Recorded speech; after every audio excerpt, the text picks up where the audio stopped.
Hey guys, Delta here, and I've got some Call of Duty Black Ops to throw at your face today. This is actually one of my warm-up matches from Season 3, Episode 7 of the Mystery Box, which went live a few weeks ago. It sucks that I wasn't recording for this one. It sucks that this wasn't the one I was recording, because I played really well in this match. So, I am using that class from that video, so enjoy. Anyways, as the title basically gives away, I've got this Call of Duty gameplay because I'm talking about COD Ghosts today. I haven't really talked about it much other than to say I'm not planning on buying it. And now that we've seen some more of the multiplayer, it was revealed recently, but now with Gamescom we've seen some more of it. And I want to talk about it. So usually at this point of the year, when Call of Duty reveals its multiplayer, and this was the same for Black Ops, for Modern Warfare 3, for Black Ops 2, I was at this point where it's like, I'm not buying the next Call of Duty. F Call of Duty. Screw Call of Duty. I hate those games. I'm never buying another one. And then I see the multiplayer reveal, and something's like, oh, hey, that looks different. That looks interesting. That looks fun. And I end up buying it. This year, however, has been, like, really total indifference. I didn't stop playing Black Ops 2 because I was like, F this game. I hate it. It was just like, I am so bored of Call of Duty. And it's funny, when I first saw the COD Ghost reveal, I was like, hey, you know what, this actually, it was the same thing at first, like, hey, this actually looks kind of different, this looks, like they have changed things. Maybe not, like, it's still clearly Call of Duty, it's going to be the same core experience, but it looks like there's a lot that has changed, maybe. But it's funny, because the more that I watch of Call of Duty Ghosts right now, the more I feel underwhelmed, the less impressed with the game I actually am. Like, just seeing, like, the first trailer and the first, couple gameplay, the first couple matches they put out, I was like, hey, you know what? This looks decent. This might be good. Maybe I'll buy it, and I'll give it a shot, and I'll make a 4th season of the Mystery Box, and if I don't like it after a month or two, I'll just sell it and get, $30 back. But, like, the more I watch it, the more I start looking and seeing how much, especially in animations and stuff like that, it looks very similar to Modern Warfare 3. That worries me. I know this is, they're not going to completely change every animation and stuff, but this is a new game, this is a next-gen game, and seeing a lot of stuff being reused kind of raises a red flag. And maybe, maybe I'm completely wrong. Maybe they're just reusing animations, but the gameplay is nothing alike. But seeing a lot of that stuff, I don't know. To me, it's like, it reminds me so much of Modern Warfare 3.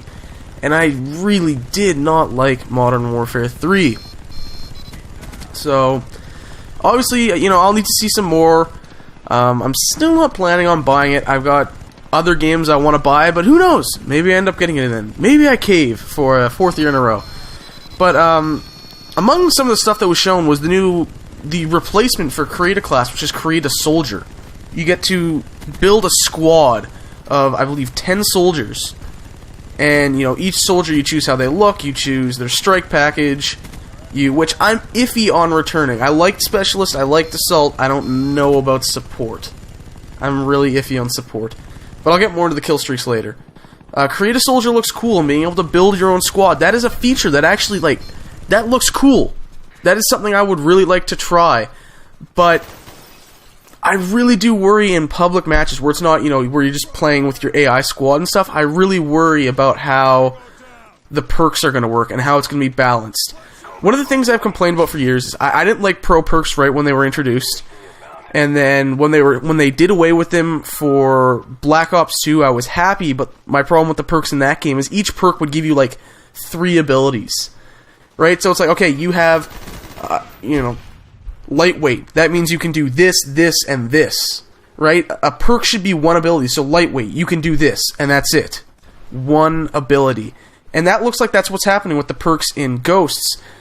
But now the problem is you can have, I believe, up to 8 perks, and if you get rid of your secondary weapon, you can have even more. And that's if you do a 1-point perk for each slot. There's a point value, so you're not always going to have 8 perks. You might want to get a perk that's worth 5 points, or 3 points, or 2 points, or whatever.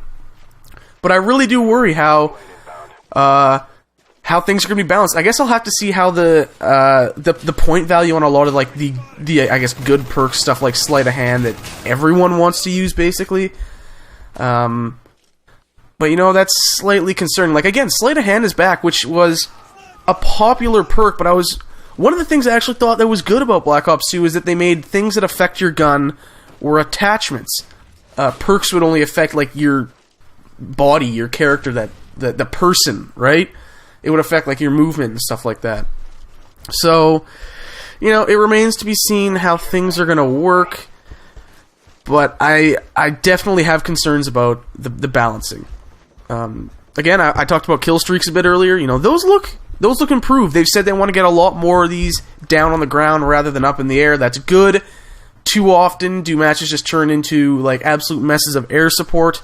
Limits on how much can be up in the air have kind of helped with that in the recent games, but Modern Warfare 2 was the worst at it. Is, you know, you have a guy that he'd call in, you know, a Predator missile and then a Harrier, and then he'd have a Harrier and a Pavlo up in the air, and maybe sometimes there'd be a Pavlo and a chopper gunner up at once, and it's just, that is not good. That is a mess. It's not fun to play in those games.